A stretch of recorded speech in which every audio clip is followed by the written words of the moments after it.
I knew something was different the moment the wrecking ball stopped mid-swing, and the sheriff stepped between me and the woman who had spent months trying to erase my life from this lake. He looked up at her as she clutched her clipboard and said calm but firm, "Ma'am, if anyone's trespassing today, it's your board." Cameras were rolling, neighbors were watching. And for the first time, Karen Morrison, president of the Lakeside Estates HOA, realized her kingdom might have been built on land that was never hers in the first place. My name is Jake Hayes, and I didn't come here looking for a fight. I'm a software engineer who burned out, lost my dad, and did the sentimental, maybe stupid thing. I sold everything and spent my inheritance on a 100-year-old lake house at the edge of this picture-perfect community. Wrap-around porch stone fireplace, an old oak that had seen more history than anyone on that board, and a strip of lakefront that felt like a promise. The listing was clear. The title search was clean. The deed said private property, not part of any association. I thought I was buying peace. First afternoon I'm there. I'm on the porch with a box in my hands, breathing that sharp autumn air when I hear that sound people make when they're used to being obeyed. A sharp, annoyed "sir." I turn and there she is, marching across what I understood was my yard. Late 50s coral polo, pressed khaki sunglasses on an overcast day, HOA badge, pinned like a badge of divine authority. I'm Karen Morrison, president of the Lakeside Estates Homeowners Association. She says like a citation, "You are on community property." I tell her my name. Tell her I just closed, pull out the deed with the county stamp still crisp.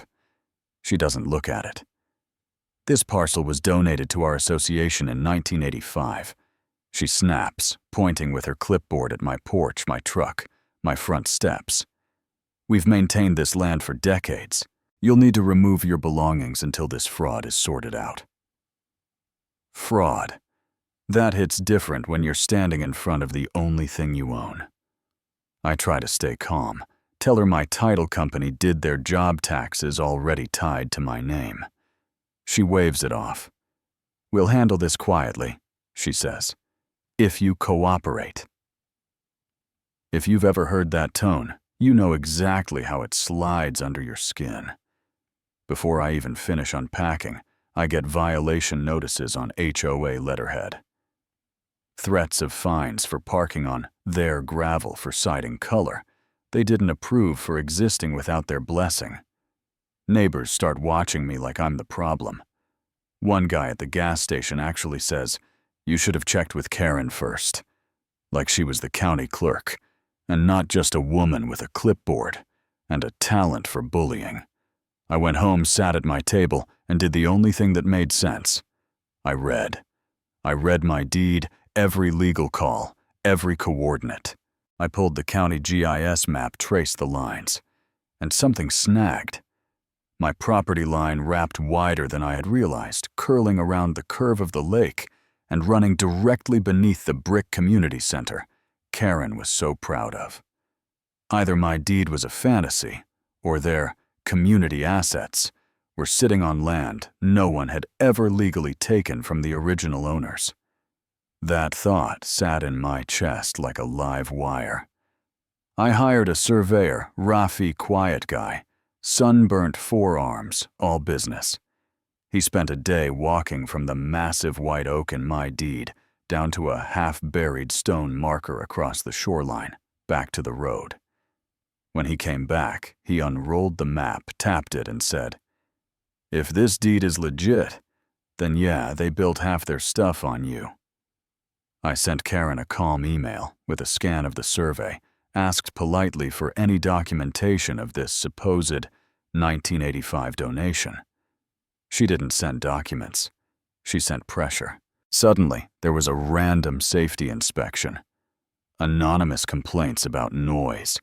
A notice accusing me of blocking community access by parking in front of my own house letters, hinting at liens and criminal trespass. She made sure to say, "fraudulent deed," loud enough for people to hear. You know what I mean. The smear gets there before the truth. It stopped feeling like a misunderstanding and started feeling like a strategy. The twist came in a dusty county records room. Metal shelves, old plats, the hum of bad fluorescent lights. I pulled the chain of title for my parcel and the ones around it. My Lakehouse traced cleanly from a 1920s surveyor named Robert Thompson to a retired teacher named Vicki Williams. To me, every transfer recorded, every tax bill paid.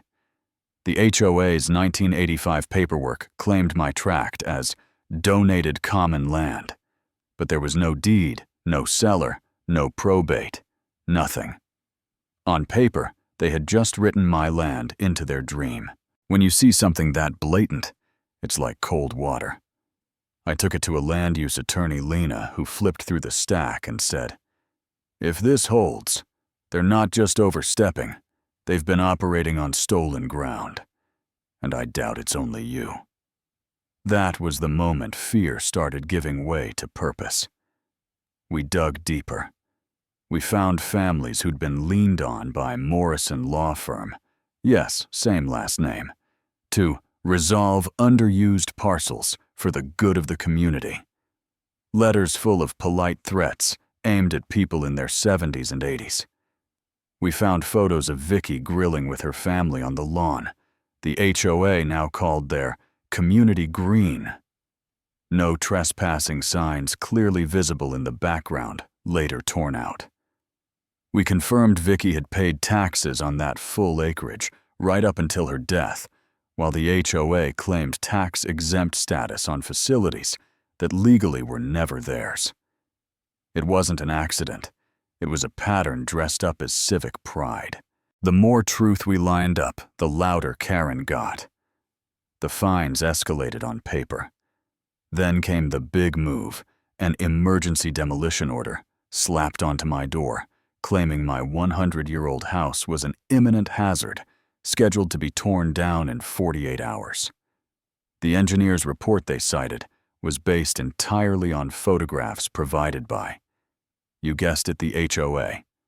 No internal inspection, no structural review, just Karen's version of reality with a stamp. That morning, county trucks rolled up a wrecking crew, idled in front of my porch, and Karen stood there with her binder telling anyone who would listen that they were finally removing a dangerous structure from community land. What she didn't know was that by then we had help. A retired FBI agent friend of Lena's who'd seen our evidence, a local reporter who understood a story when she saw one. Neighbors starting to whisper that maybe this time Karen had gone too far.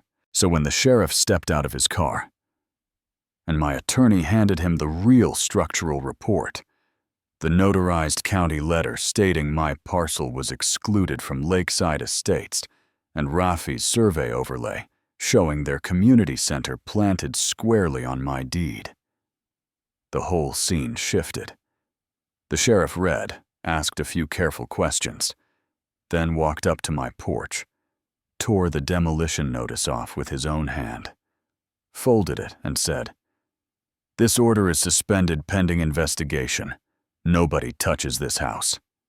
Karen exploded, accusing me of forging documents, screaming about protecting property values. The reporter, bless her, asked one simple question on live camera. "Mrs. Morrison, if the HOA owns this land, why has it never paid property taxes on the parcels where the community center and court sit?" Karen's mouth opened, closed, reached for clerical error. When around that time, leaked internal emails surfaced from Morrison Law Firm about acquiring lakeside properties through pressure, counting on elderly owners not to fight. The story stopped being about the weird guy with the old house and turned into something bigger, systematic abuse hiding under HOA letterhead. Federal investigators came in. Search warrants hit the law office and the HOA building. boxes of files left in FBI vans instead of Karen's SUV. At the emergency HOA meeting packed with residents and cameras, they tried to control the narrative, but numbers don't care about spin. Maps went up on the projector boundaries, highlighted missing deeds called out. In front of everyone, the board had to admit my parcel was never under their jurisdiction, and that facilities had been built on land without clear legal transfer. They voided my fines promised to relocate structures off my property or pay for proper rights, and quietly removed Karen as president pending legal review. And watching her step down was not the fireworks moment people imagine. It felt heavy, complicated. She had built a polished community, sure, but she'd built it the way people build on a sinkhole, pretending the ground would never give.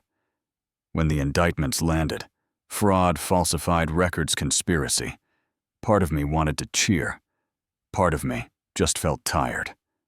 Over the next months, stolen parcels were sorted out, families who had been shoved aside, got apologies and checks that didn't fix everything, but at least named what had been done to them. New rules came in: independent counsel, annual audits, real transparency. People who'd once parroted whatever Karen said started reading their own documents. My deed was affirmed in court. The house stayed, the wrecking ball went home. They moved the welcome sign off my front lawn.